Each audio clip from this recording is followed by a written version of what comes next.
بسم اللہ الرحمن الرحیم۔ السلام علیکم دوستو، کیا آپ نے کبھی اپنے ناخنوں پر اس طرح سے آدھا چاند بنا ہوا دیکھا ہے؟ اور کیا آپ نے سوچا ہے کہ یہ ہمارے ناخنوں پر کیوں بنا ہوتا ہے؟ یہ ایک ایسا سوال ہے جو اکثر لوگوں کے ذہنوں میں آتا ہے کہ ہمارے ناخنوں کے نچلے حصے پر یہ سفید نشان کیوں ہوتا ہے اور اس کا مطلب کیا ہے؟ ڈاکٹرز کے مطابق ناخنوں کا یہ حصہ سب سے حساس ہوتا ہے اور اس حصے پر اگر ذرا سی بھی چوٹ لگ جائے تو پورا ناخن خراب ہونے کا خطرہ ہوتا ہے اور اس سے ہمارا ناخن ضائع بھی ہو سکتا ہے۔ دوستو، اس چھوٹے سے حصے میں انسان کی صحت کا کون سا ایسا راز چھپا ہوا ہے اور اس کا ہماری عبادات سے کیا تعلق ہے، یہ جاننا ہم سب کے لیے بے حد ضروری ہے۔ اسی لیے آج کی اس ویڈیو میں ہم آپ کو اس کے متعلق تفصیلی معلومات دیں گے، لہٰذا ویڈیو کو آخر تک دیکھتے رہیں۔ دوستو، قدرت کی ہر تخلیق ایک اندازے کے مطابق ہے اور اس کائنات میں کوئی بھی چیز ایسی نہیں ہے جو بے مقصد ہو، بلکہ ہر چیز کا کوئی نہ کوئی مقصد ہے۔ اسی حوالے سے اگر بات کی جائے انسانی جسم کی، تو اس میں بھی قدرت کی بنائی ہوئی ہر چیز انسان کے لیے اہم ہے۔ مثلا ہمارے جسم میں موجود خون کو ہی دیکھ لیں، جس میں ہر چیز ایک تناسب سے پائی جاتی ہے، اور اگر اس میں کوئی بھی چیز کم یا زیادہ ہو جائے تو انسان بیمار پڑ جاتا ہے۔ ایسے ہی کائنات کی ہر چیز کی اپنی اہمیت ہے۔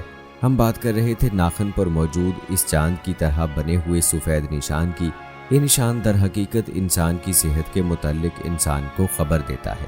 چلیے چلتے ہیں اپنے اصل موضوع کی جانب اور آپ کو ناخنوں پر ان سفید نشانات کے بارے میں بتاتے ہیں۔ دوستو، جسم کے تمام اعضاء کی اپنی افادیت ہے، اگرچہ چھوٹے ہوں یا بڑے، یہ تمام اعضاء افادیت کے لحاظ سے اپنی مثال آپ ہیں۔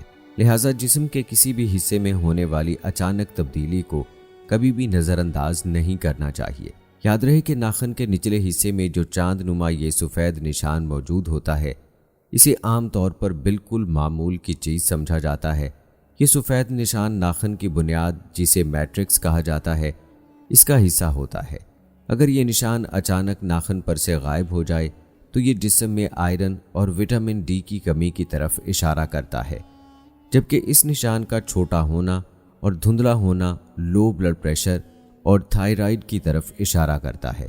دوستو، ماہرین کا کہنا ہے کہ ان نشانات کے حوالے سے انسان کو اس وقت زیادہ فکر مند ہونے کی ضرورت ہے جب یہ نشانات اپنی ایک قسم، جسے لیکونیشیا ٹائٹیلیٹ کہا جاتا ہے، اس کی شکل اختیار کر لیں۔ ایسی صورت میں انسان کے ناخن پوری طرح سفید ہو جاتے ہیں اور یہ اس چیز کی علامت ہے کہ اب انسان کو فوری طور پر ڈاکٹر سے رجوع کرنا چاہیے، کیونکہ یہ سنگین طبی امراض جیسا کہ گردوں کا فیل ہونا اور دل کی بیماریوں کی طرف اشارہ کرتا ہے۔ جبکہ اگر یہ نشان ناخنوں پر ایک لکیر کی شکل میں ہوں تو یہ اس بات کی نشانی ہوتی ہے کہ آپ نے جانے انجانے میں کسی قسم کے زہر کا استعمال کر لیا ہے، مگر خوش قسمتی سے آپ اس زہر کے اثر سے بچنے میں کامیاب رہے ہیں۔ دوستو، یاد رہے کہ ایک خاص قسم کی پروٹین سے بنے ہمارے یہ ناخن ہمارے ہاتھوں اور پیروں کے آخری حصوں کے محافظ کے طور پر کام کرتے ہیں۔ اور اگر بات کی جائے ان ناخنوں پر موجود سفید نشانات کی، تو ناخنوں پر پڑنے والے یہ نشانات دو قسم کے ہوتے ہیں۔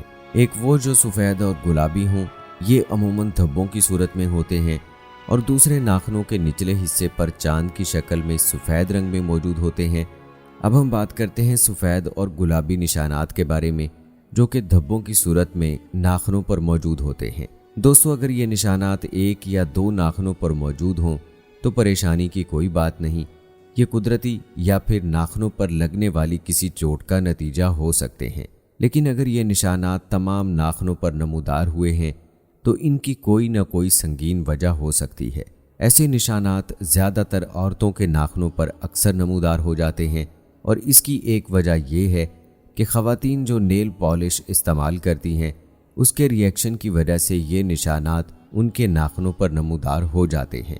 جبکہ اس کی ایک صورت یہ بھی ہے کہ جسم میں زنک کی مقدار کم ہونے کی وجہ سے بھی ایسے سفید نشانات ناخنوں پر نمودار ہو جاتے ہیں۔ لیکن اگر کھانے میں لوبیا، پالک، دہی اور ڈرائی فروٹس استعمال کیے جائیں تو جسم میں زنک کی کمی کو پورا کیا جا سکتا ہے۔ اسی طرح ناخنوں پر سفید اور گلابی نشانات کا نمودار ہونا اس بات کی طرف بھی اشارہ کرتا ہے کہ انسان کے جسم میں پروٹین کی کمی ہے، جبکہ پروٹین کی کمی دور کرنے کے لیے ہمیں گوشت، مچھلی، دودھ، لوبیا